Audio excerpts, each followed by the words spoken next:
the President of the Philippines, President Rodrigo Roa Duterte.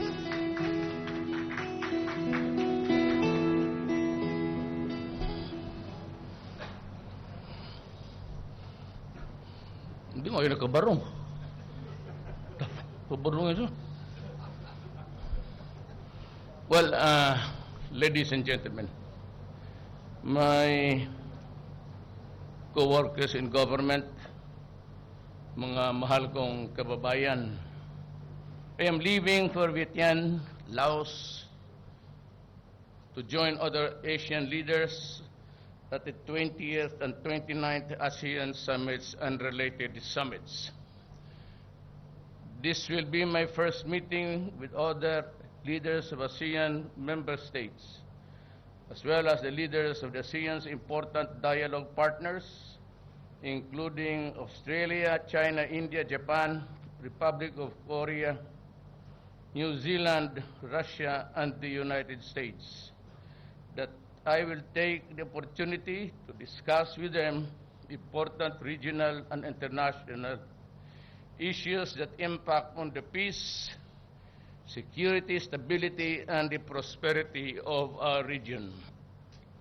Recent events have shown that there are elements out there who seek to sow terror and wreak havoc in our society. We remain firm in our resolve to combat terrorism in all its forms and manifestations. We remain committed to our bounden duty to do our utmost to protect our citizens. I ask every Filipino to do this, to do his and her part for the sake of our country. I will use the opportunity for meeting with other Asian leaders and ASEAN dialogue partners to seek greater support for regional efforts to address terrorism and extreme and violent extremism. Terrorism and violent extremism is a global concern, and the Philippines will do its part as a member of the international community and work with our partners to address this issue. At the summits, ASEAN leaders will discuss the way forward in realizing the ASEAN Community Vision 2025 with the rules-based, people-oriented, people-centered ASEAN. The security of our region hinges on the cooperation of ASEAN member states as well as our dialogue partners. Consistent with the Philippines' cornerstone programs, we will call for renewed cooperation for a drug-free ASEAN community. The summits will also be an excellent opportunity to underscore the importance of the role of law and peaceful settlement of disputes. The interests of our people are at the heart of the ASEAN community building, and we shall work with our neighbors in addressing transnational issues such as trafficking of persons and terrorism and violent extremism. On the economic front, we shall discuss ways to make growth inclusive so that the benefits of economic growth are felt by every Filipino. This includes strengthening connectivity in the region, enhancing trade, underscoring the importance of micro and small and medium industries, and conserving and sustaining the growth environment. On those socio-economic aspects, we shall advance to improve access to education that will open opportunities for all, including out-of-the-school youths, to develop and realize their potentials to be productive and responsible members of society. We will continue engaging our neighbors on the promotion and protection of the rights of migrant workers. We will also push for the capacity building to improve emergency response and disaster management. I have the honor to accept, in behalf of the Philippines, the chairmanship of ASEAN in 2017 from Laos. This will formally mark an important leadership role for the Philippines in the region as we commemorate the 50th anniversary of the association next year.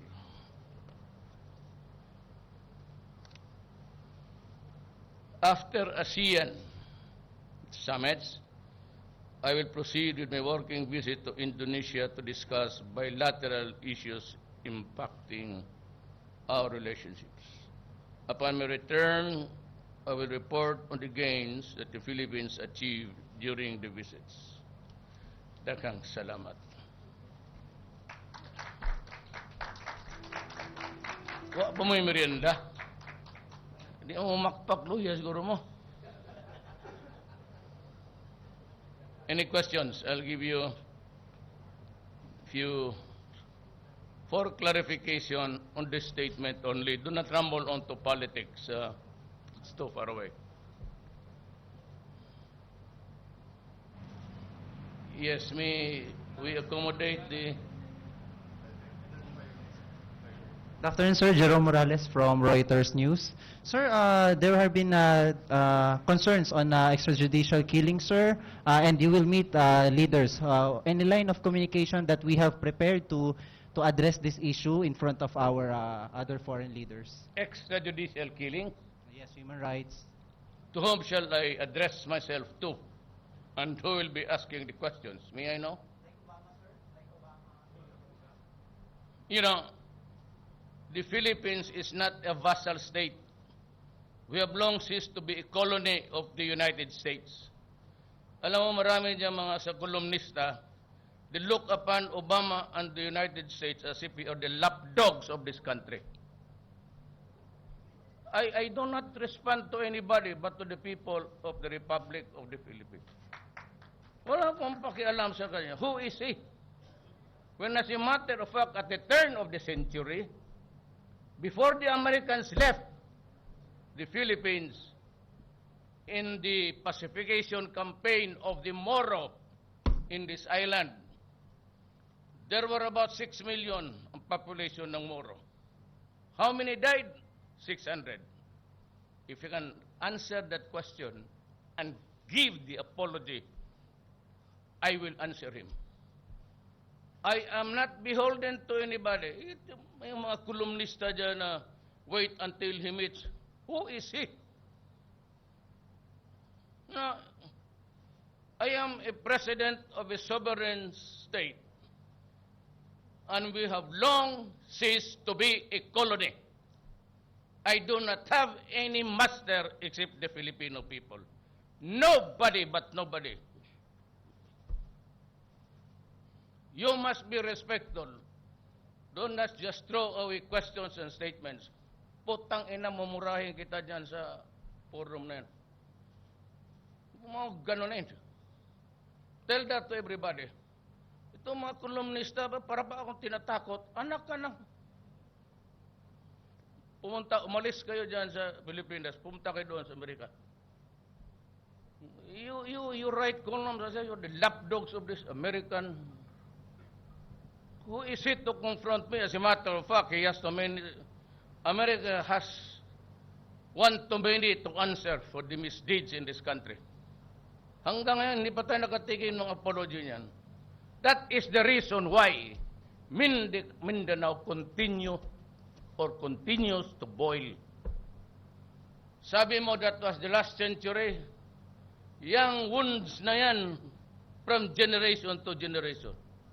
As a matter of fact, we inherited this problem from the United States. Why? Because they invaded this country and made us their subjugated people. Everybody has a terrible record of extrajudicial killing.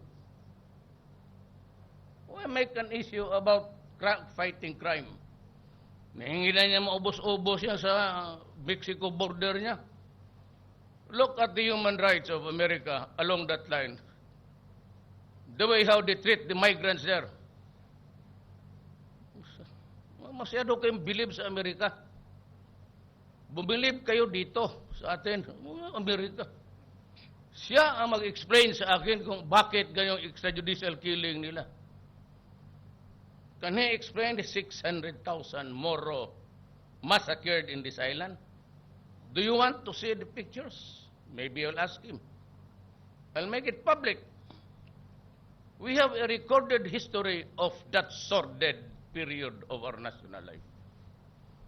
Nobody but nobody can just... Sino ka? Yung mga American Indians mo, sa sino lang, inubos mo eh. Oh, what about the rights of those guys who died in the past? Is it because it's just the past tense, we do not answer for the present tense? You must be kidding. Stop joking yourself. Kayong mga sobra ka-believe diyang, who is you, Obama, to ask me that? I'll tell him, who are you? Tell him that. Telegraph mo ngayon. Hindi ako punta dito na pagkaulila dyan sa mga. We have long been a republic. I do not kneel down before anybody else except the Filipino in Quiapo walking in misery and in extreme poverty and hunger. Hindi kayo maghinto na sa droga. The campaign against drug will continue. Maraming mamatay dyan. Plenty will be killed until the last pusher is out of the streets.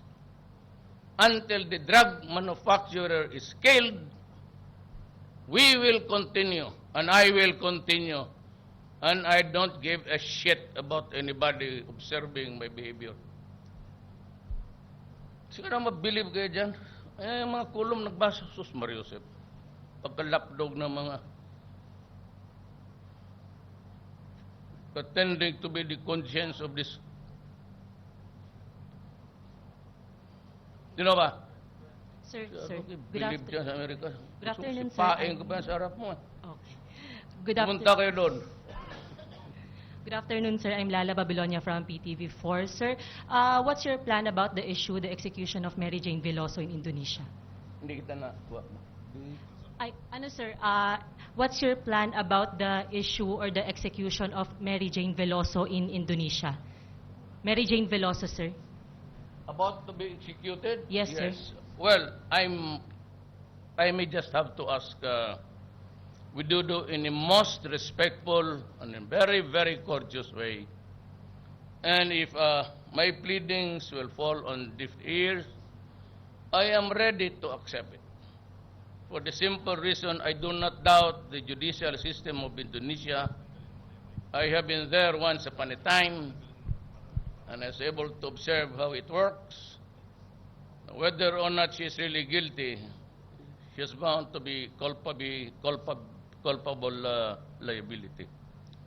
So I might just accept the system and plead for mercy. But if President Widodo will deny it, still I would be grateful that she has been treated very well. For after all, we have our laws to follow. And had it been any other or the other way around, I might also be at the receiving end of so many pleas for mercy. And I would never know what or how to react. Yes, Pia. Hindi magilito magpahuli sila. I will change my attire in the airplane. I do not wear a barong sitting down. It's itchy. Sir, good afternoon. Could we just find out more about your declaration of state of lawlessness and when we can expect parameters or guidelines of the implementation? For example, how long it will take, if there will be any curfews on certain areas, siguro more specifics on your declaration, or if we can expect a document? Well, number one is that we should work out a very good example of how it works in other countries and the Philippines and now. But others we have to ask for their support and maybe their cooperation of working this out. Yan ang parameter. That's the economic side of it. That's yung migration. Kasi bukas na lahat eh. Bukas na lahat because they're separated. Especially if we can perfect the free trade agreement between ASEAN. Removing all barriers, tariff and everything, including the migration of workers.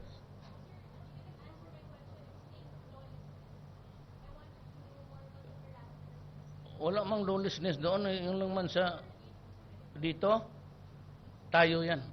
I will not discuss it with them. I will not discuss it with them. I thought I said they better talk on the economic side. It's an internal affair which nobody should interfere, including the so-called judicial killing of the drug lords and the apparatus members of the drug syndicates. It will continue. Sabi ko, until such time that I can proclaim to the nation that we are drug-free. If that is my only purpose in this presidency, so be it. If you remove me because of the killings, then it shall be so.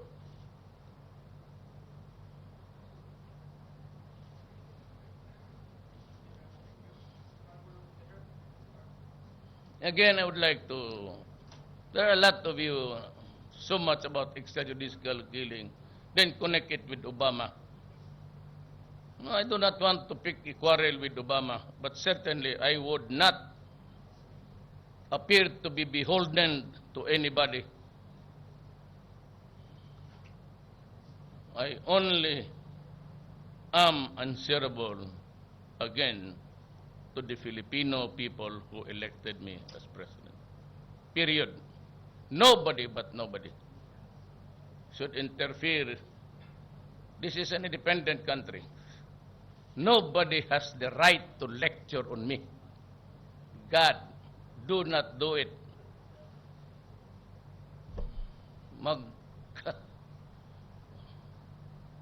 Gusto mo, the right word, magkababuyan tayo doon. Ginawa mo sa akin yan. I do not accept that proposition that anybody is superior than me. We're supposed to be equal there. My country might be small, hardly keeping up with the economic problems, but I will not allow myself to insultuhin mo yung Pilipino. But there are others who has the mental capacity of dogs who laugh at the ass of the Americans. Salamat.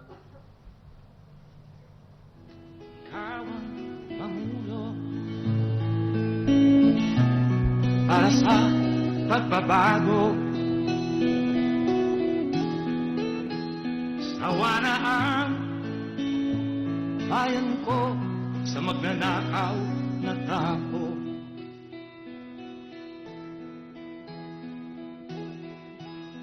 Madilim na kahapon,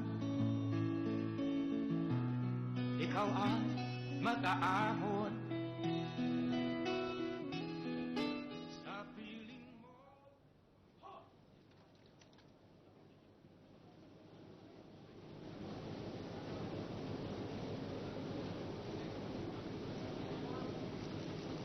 Ready? Hold. Yes, sir. Thank you. Thank you.